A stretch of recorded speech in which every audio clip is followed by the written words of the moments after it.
The real estate industry, rent money is dead money. But with interest rates at a record low after another drop this week, is that really the case? Joining us to discuss is Stu Benson from Benson Auctions. Good morning to you. Now, lots of people watching are probably getting ready to go out house hunting this morning. Absolutely. Is property the smart place to invest? Look, I think over the long term, the figures would support that it is absolutely a great investment to make. But the reality is that getting onto the property ladder is often the hard part, which is where we find a lot of people renting, because saving that deposit is still a difficult task in most major capital cities. Indeed. There are, of course, some compelling reasons to rent rather than buy. I mean, Reserve Bank analysis suggests that renters are more likely to be better off over the next 7 years. How do the long-term figures stack up? Well, look, the long-term prospects still do, by most statistics and data analysis, favour a homeowner, somebody who's bought and is in it for the long term. But certainly, as the data suggests, for the short term, given the current interest rates, you can still be doing very well renting in the current So if you're market. a young person then, it makes more sense really just to rent for 7 years and then look to buy something when you've got a bit more capital behind you, doesn't it? If the rent is cheap at the moment and you're able to save money, the key is that if you are renting, you still have to save. It can't be all about travelling the world and going out every night. You do need to have a saving plan. But if you do have a saving plan,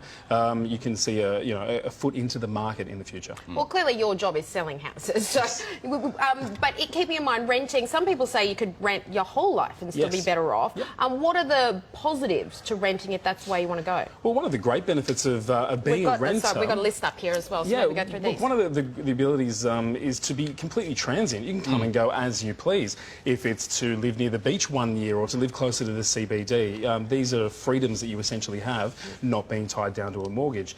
And you can also afford to rent where you perhaps couldn't buy. I know a lot of people who would rent deep waterfront or facing the ocean as well. So these are the benefits, I guess, of not being tied down and to be able to simply rent instead of buy. But then there are countervailing arguments for buying, of course. What are the chief reasons to buy rather than rent? Well, look, I think it's a form of forced saving. So you're putting your money every week into an asset that will eventually, perhaps 25, 30 years down the track, will be yours to sell and to do what you like.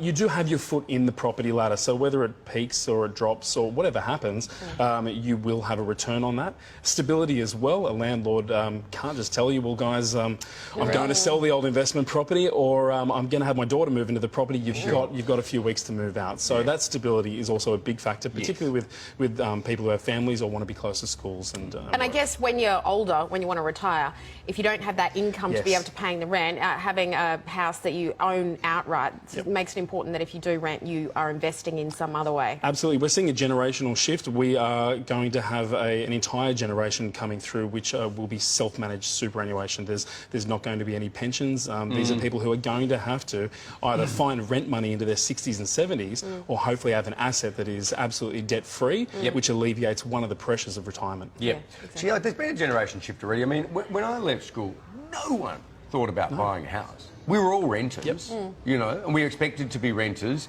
at least until, we got married or found that, someone we wanted to live with for the rest of our life. Now everyone's really concerned with being in the property market. Yeah, absolutely. I think, as you said, I think that that need to want to get in now rather than wait. Because we've seen the house prices spike so much and you think if you don't get in now, you're really going to miss out. The last couple of years have been crazy, and I think that's put a lot of fear into people thinking, if not now, when? Never. Yeah, exactly. All right, well, good luck at the auctions this afternoon, Stu. Thanks very much, guys. Thanks a lot. Really appreciate it. Ahead on.